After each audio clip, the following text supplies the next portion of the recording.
Ինչպես տեսակ, ՔՊԱ-ական ռեժիմը չունի ոչ մի սրբություն։ Հանուն աթոռի նրանք թիրախավորել են ամենակարևորը, թիրախավորել են հայ կնոջը, վիրավորել ու ծաղրել պատերազմի վետերաններին։ Այս ռեժիմը թիրախավորեց նաև ինձ, բայց իրենք այստեղ էլ սխալվեցին, չգնահատելով մեր իրական ներուժը ու պայքարող տեսակը։ Փորձեցին շանտաժի ենթարկել իմ մանկահասակ երեխայով և կրծքի կաթով, բայց հաշվի չառան իմ անցած ճանապարհը, իմ բարձր հեղինակությունը և իրական նպատակները, որոնք ես սթափ գիտակցում եմ։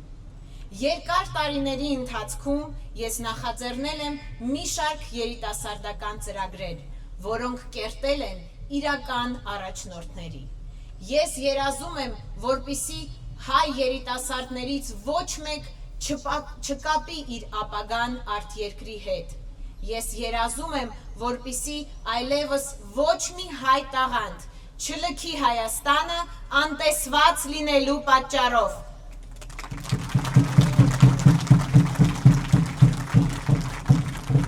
Երկար տարիների ընթացքում ես նախաձեռնել եմ նաև մի շարք հայրենասիրական ծրագրեր։ 10 տարուց ավելի օգնել եմ պետության կողմից մոռացվածության մատնված հայ վետերաններին։ Մտերմաբար օգնել եմ ցավոք այս պահին միակ հայ վետերան կնոջը։ Հայտնի ձայնագրության մեջ ես խոսում եմ վաստակավոր ուսուցչուհի, հայրենական մեծ պատերազմի վետերան, լեգենդար Ռոզալիա Աբգարյանի հետ, ցանկանալով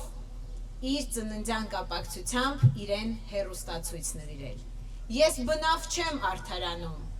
Անցած տարի հունիսի 17-ին լրացել է տիկին Ռոզալիայի 103-ամյակը։ Այդ օրը մենք բոլորս գիտենք, թե որտեղ եմ եղել ես։ Հունիսի 17-ին 2025 թվականի ապօրինի ձերբակալվեց Սամվել Կարապետյանը, և ես չկարողացա շնորհավորել տիկին Ռոզալիային իր ծննդյան կապակցությամբ։ Այնուհետև տիկին Ռոզալիան հիվանդացավ, 2 ոտքի ծանր վիրահատություն է տարել, և ես այդպես էլ չեմ կարողացել իրեն այցելել։ Այս տարվա կանանց մեկամսյակի շրջանակներում ես որոշեցի այցելել տիկին Ռոզալիային և նվիրել իրեն խոստացած հեռուստացույցը, բայց իմ իրավաբանները խորհուրդ չտվեցին ինձ դա անել, մեկնաբանելով, որ դա կարող է ընտրակաշառք համարվել։ Մենք մի հզոր միջոց ունենք ձեր դեմ, և դա միասնությունն է։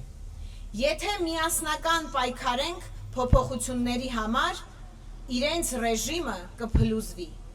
Հարգելի հայրենակիցներ, նրանք վախենում են հայ ժողովրդի միասնականությունից։ Դա է պատճառը, որ ուզում են մեզ սևերի և սպիտակների բաժանել, նախկինների և ներկաների։